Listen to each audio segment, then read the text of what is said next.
May it please the Court. Howard Blumberg, Assistant Public Defender. On behalf of the appellant, Cathlyn Palmer, I'd like to reserve 1 minute for rebuttal, please. There are a number of issues in this case. With the limited time I have for argument today, some have dropped out. Some have dropped out. I would like to start today with the issue regarding the prosecutor's violation of my client's Fifth Amendment right to self-incrimination by orchestrating a courtroom demonstration in front of the jury which compelled the defendant to produce evidence of his guilt. Can you speak first to preservation of that point? Yes, when, and the facts are a little complicated, but the prosecutor asked the defendant one time to go up and walk up to the witness stand. That was fine under Macias. The second time, however, which is what we're basing our claim of violation of his constitutional rights, defense counsel objected and said he already walked up.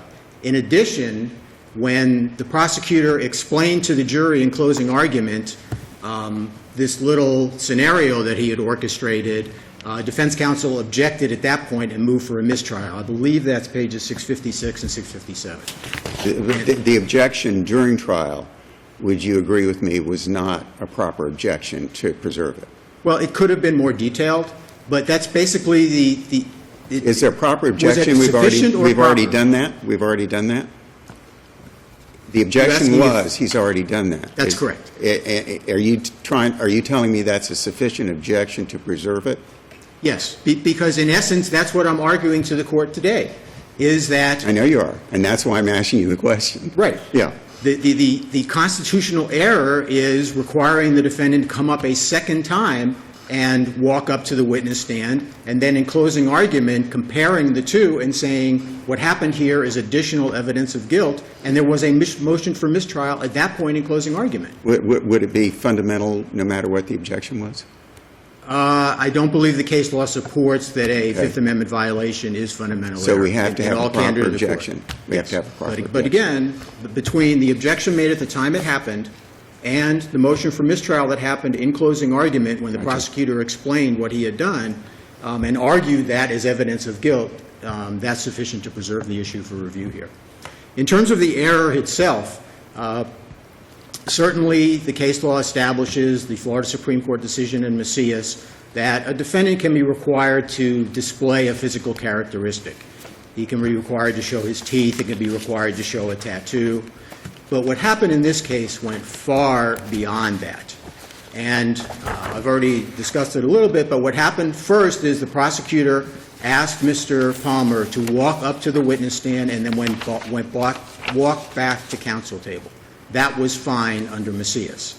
If that's all that happened and the prosecutor had argued, you saw how he walked here, look at the videotape and see how he walked, you can compare those two, that's what Macias allows. But that's not what this prosecutor was doing, as he admitted and explained to the jury. He then called the police officer recalled the police officer to the stand to testify about the manner in which the perpetrator had walked at the time of the robbery. Then, and this was the error in the case, and this was what was objected to, he asked the court to compel Mr. Palmer to again walk up to the witness stand and then walk back, so that, in the hopes that Mr. Palmer would walk differently the second time from the first time, and then he can argue that what happened in the courtroom was additional evidence of guilt. That is a clear violation of the Fifth Amendment right not to compel a defendant to incriminate himself, and is much different than just describing physical characteristics. This is the same as if... Mr. Blumberg, I have a question, though. There was a video. So the testimony of the officer did not witness him. The officer only saw what he saw in the video. Correct. The officer was basically focusing the jury's attention. No, I understand. But again, it wasn't as he was sitting in his patrol car and he sees this individual walking down the street and he can testify, yes, this individual, this is what I saw. Correct. What he's testifying to is really what the jury itself can see once the video is introduced into evidence. Yes. Okay. Basically, the state has not provided this court with a single case that sanctions this type of conduct. The only case I really cited to the court that I could find that was anywhere close is the Colorado case. Because, and I would submit to the court, because this type of thing just cannot be done. You can't force a defendant. It's the same thing as basically putting a prosecutor calling the defendant to the witness stand and not requiring the defendant to say anything, but basically asking him questions and confronting him with evidence of guilt and see how he reacts, and then arguing to the jury, you saw how he reacted when I confronted him with evidence of guilt. You should consider that as evidence also. This was just a clear violation of the Fifth Amendment and requires the granting of a new trial. The prosecution doesn't argue that it was harmless error, and clearly they can't, because it was a focus of the closing argument when the prosecutor revealed to the jury what his plan had been all along. So based on that, I would ask this court to reverse and remand for a new trial based on the violation of my client's Fifth Amendment rights. As far as the burglary issue, if the court wants me to briefly address that. Maybe you could address it on rebuttal after we hear from the state. They concede the double jeopardy, the state. They concede issue 2, the double jeopardy as to the possession of a firearm in commission of a felon. The issue on cross-appeal has been resolved in the lower court on a motion to correct sentence. So the issues here are whether my client is entitled to a new trial based on the Fifth Amendment violation, and in addition, whether the evidence was insufficient to support the burglary conviction. Thank you, counsel. Thank you. Thanks. Morning. May it please the court, Michael Mervine on behalf of the state. Number one, as the court indicated, there's an issue of whether this demonstration was preserved for purposes of appellate reasons. We can spend some time on that, but how about first just taking the simple point of whether this could be a burglary when it's an open barbershop? Well, that issue also, Your Honor, was not preserved for appeal. There was no motion for judgment of acquittal. It wasn't argued that the state hadn't shown that. The open to the public is an affirmative defense. It isn't an element of the offense. The Supreme Court in FB stated that the contemporaneous objection requirement is applicable to sufficiency of the evidence if the state has not proven a crime has been committed at all. Here, the state did show that the defendants entered the barber shop with the intent to commit theft. The owner said that they didn't have license to come in. Therefore, the state had shown those two elements. This is an open space. This is like, there's no different than going in and robbing the CVS, or if you point the gun at the attendant and you ask for the money, that's not technically a burglary. It's an open space. So the question I have here is, how exactly is there burglary? You say the space behind the barber chair and in front of the mirror. I mean, how exactly is that a non-public area? That, in my mind, doesn't make any sense. I don't know if you wrote the brief, but that's a hard one to swallow. No, I'm not going to pass the buck. It may have been novel and, interesting, but, If there was a partition, maybe? I'm going to give you the benefit of the doubt on it as far as whether it could or couldn't be. My question to you follows up Judge Lagoa's. You've got a wide open space there, and looking at the case law, such as Dukas out of our court, there has to be some evidence that it was in fact a restricted area. Was there any evidence presented at trial that says no one is allowed behind the barber chair, which I find kind of iffy anyway, Was but there a let's go one VIP step further. rope, Did only for anybody VIPs? say anything? No.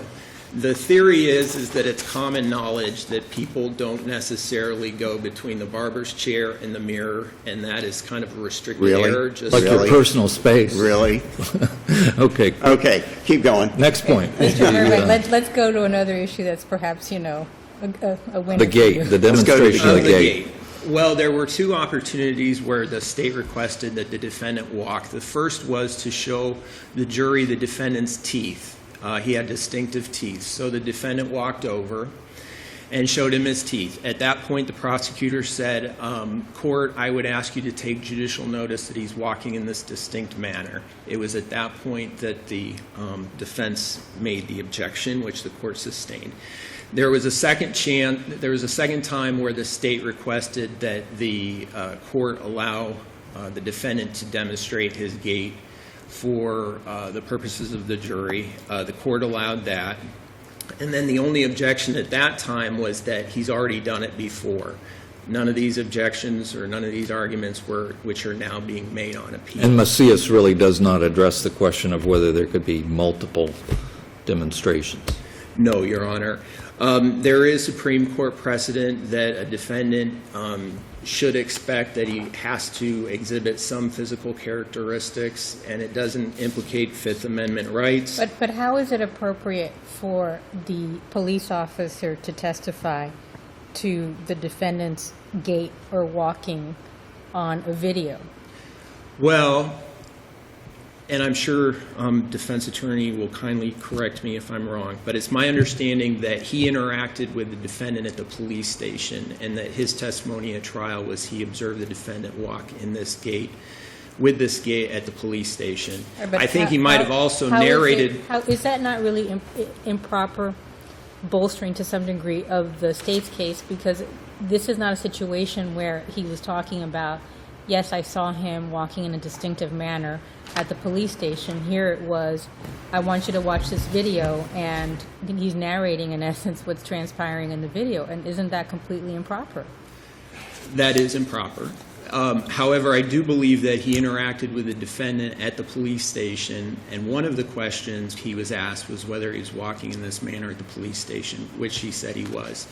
I don't believe there is an objection to the narrating the video. I know there is case law saying that that is improper, so the state would argue that that's unpreserved. The state would request that, unless there are other questions, that the court affirm those convictions which we haven't conceded. Thank you, counsel. Thank you. Thank you, Mr. Mervine.